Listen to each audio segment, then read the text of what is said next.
Tu vois ce moment où tu donnes une deuxième chance à quelqu'un et que cette personne la brûle devant toi? C'est ce qu'Israël a fait à Dieu au pied du mont Sinaï. Dieu leur parle, il leur donne 10 paroles. Et pendant que Moïse reçoit les plans pour que Dieu habite parmi eux, eh bien Israël construit un veau d'or et danse autour à moitié nu. Mais ce qui est fou, c'est que le plan de Dieu continue. Dieu voulait habiter au milieu de son peuple. Il donne des instructions précises, une tente, une table pour manger, un chandelier pour la lumière, tout ce qu'il faut pour que sa présence soit au centre. Mais pendant ce temps, le peuple préfère une idole brillante.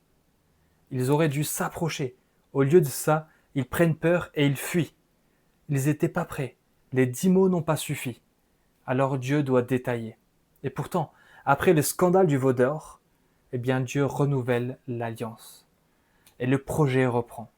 Tout ce qui était prévu dans Exode chapitre 25 à 31 est réalisé mot pour mot dans Exode chapitre 35 à 40. Mais pourquoi cette répétition?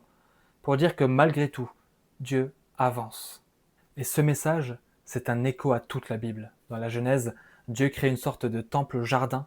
Il veut marcher avec l'homme, mais l'homme fuit, désobéit et construit sa propre ville. Et Dieu, eh bien, il continue. Il veut bénir malgré le péché.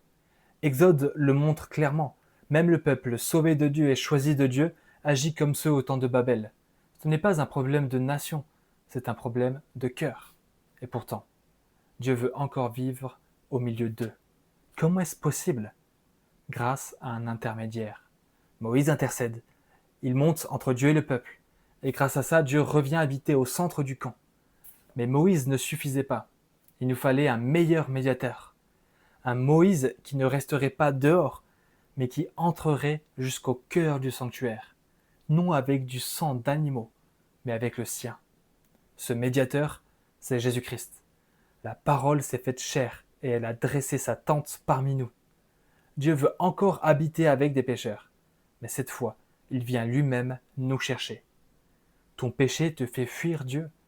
Tu penses que tu ne peux plus t'approcher de lui. Eh bien, regarde à la croix et tu verras que le plan de Dieu continue.